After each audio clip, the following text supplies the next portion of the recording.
J'essaie de me remettre de cette descente aux enfers de la veille. Alex m'a expliqué qu'il avait déjà tout tenté pour sauver son affaire.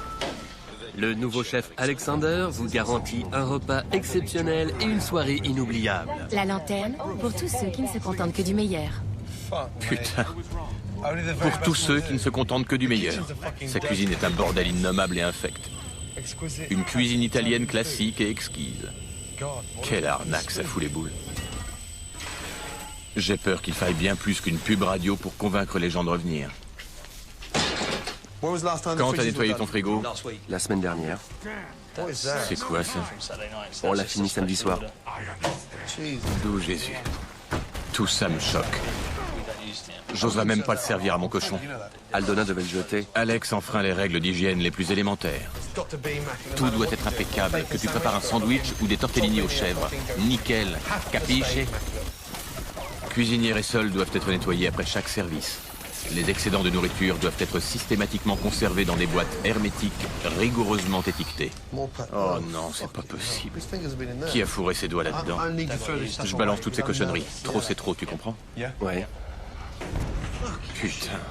Vu l'état d'insalubrité, le service sanitaire fermerait ce lieu sur le champ. C'est qui? Ça doit être Joe, du service d'hygiène publique. Bonjour. Bonjour, L'hygiène publique? Non. Dommage. c'est la lutte antiparasitaire. Vous pouvez pas tomber mieux. Entrez. Ouais, il passe régulièrement. Encore une chance que cette cuisine n'ait jamais vu de rat ni de souris. S'il y a un nuisible contre lequel je dois m'efforcer de lutter, c'est Alex. Il est incapable de se sortir seul de son inertie. Tu vois où on en est? J'ai goûté ta cuisine et c'était catastrophique. Ensuite, je débarque dans ta cuisine et je la trouve dans un état épouvantable. Bon, t'as été moins vigilant et t'as complètement baissé les bras. Mais ça va revenir. Mission 1, tout briquer.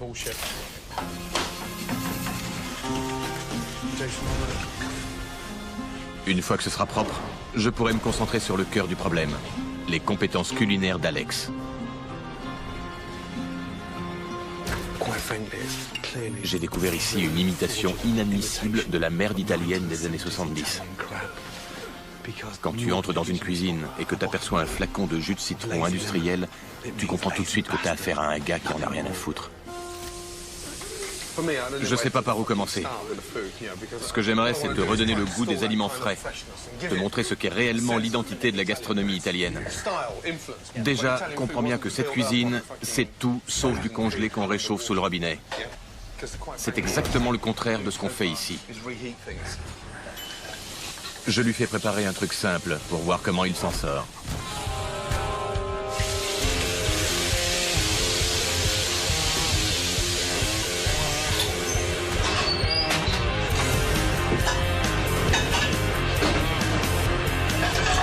Et j'ai jamais vu un chef brassant autant d'air pour si peu de résultats.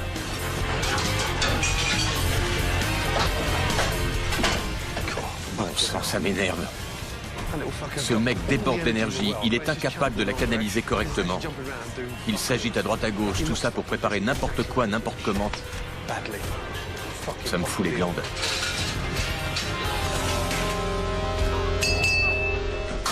Ça donne quoi?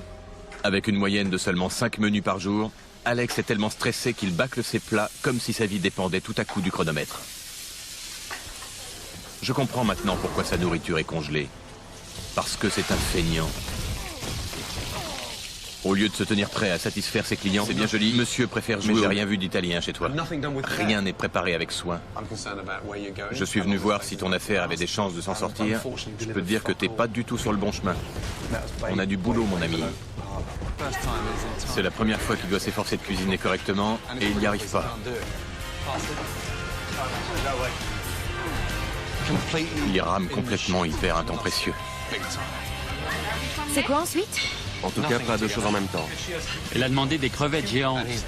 Il a plus qu'à fermer sa grande gueule. J'ai bien envie de lui coller ses plaques minéralogiques de flambeur où je pense. Amène l'entrée. Alex et Gavin me font penser à deux gosses jouant à la dinette. Je suis désolé, Alex.